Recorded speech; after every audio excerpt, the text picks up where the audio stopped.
Zimbabwean President Robert Mugabe fired a vice president who his wife Grace accused of plotting against her husband for the second time in 3 years, highlighting the First Lady's rise to the pinnacle of power in the southern African nation.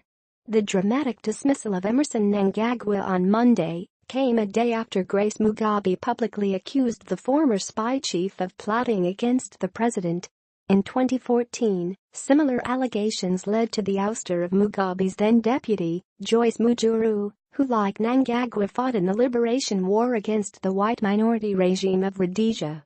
"It's clear that Grace Mugabe is calling the shots," said Alex Magaisa, a Zimbabwean law lecturer who is based in the UK and helped design Zimbabwe's 2013 constitution. "No other person has wielded as much public power as Grace has, apart from her husband.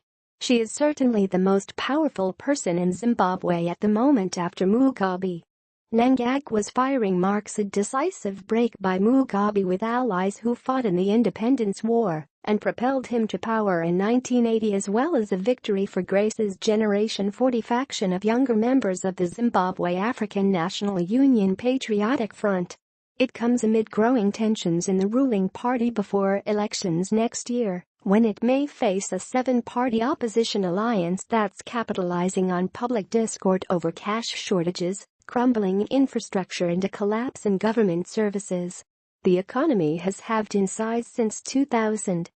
"We are not surprised with what happened yesterday," Victor Mtemedanda, Secretary-General of the Zimbabwe National Liberation War Veterans Association, said by phone from Harare, the capital, on Tuesday.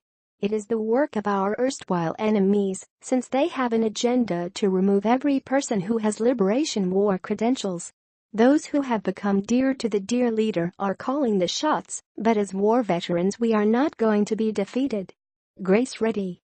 While Mugabe is the party's candidate for the elections, Grace, the president's former secretary whom he wed in 1996 after the death of his first wife, said on Sunday that she's ready to succeed him. Her announcement came as ZANU-PF is planning to amend its constitution at a Congress next month to ensure that a woman is appointed to its top body, known as the Presidium. It currently comprises the president, Mnangagwa, and Zimbabwe's other vice president, Felix Mfoko. Nicknamed Gucci Grace in Zimbabwe for her extravagant lifestyle, her lawyers filed suit last month in the High Court against a Lebanese national over his purported failure to supply a $1.35 million ring she'd ordered for her wedding anniversary. In August, neighboring South Africa granted her diplomatic immunity after she was accused of assaulting a woman in a Johannesburg hotel with an electric extension cord in a dispute involving her sons. Grace has already picked up support from ZANU-PF's Youth League to take Mnangagwa's place as vice president. Mnangagwa's downfall. For Mnangagwa, the dismissal marks a stunning downfall for a leading candidate to succeed Mugabe, and who's been his comrade for the past 50 years during the armed struggle against Rhodesia and after independence. He was fired because of disloyalty, disrespect, deceitfulness and unreliability, Information Minister Simon Kayamoyo told reporters Monday at Mugabe's office. In recent weeks, he lost his position as Justice Minister in a cabinet reshuffle and was publicly criticized by Mugabe. His faction of supporters is known as Lacoste, taken from the French sportswear company's Lacoste's logo, a crocodile, the nickname he earned during the Liberation War. The current divisions in the ruling party are the worst since Mugabe fired Mujuru as vice president.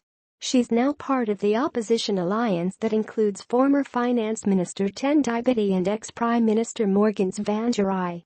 Mnangagwa, who enjoys support in the military and among war veterans, will have to decide whether to go quietly or seek to reverse his downfall, either by challenging Grace Mugabe in the party or forging links with the opposition. As things stand, the ZANU-PF old guard is gone, and the Mugabes have opened another opposition front as they have to contend with the Mnangagwa supporters. Rashid Mukundu, an analyst with the Harare-based Zimbabwe Democracy Institute, said by phone, "Zimbabwe is in uncharted waters.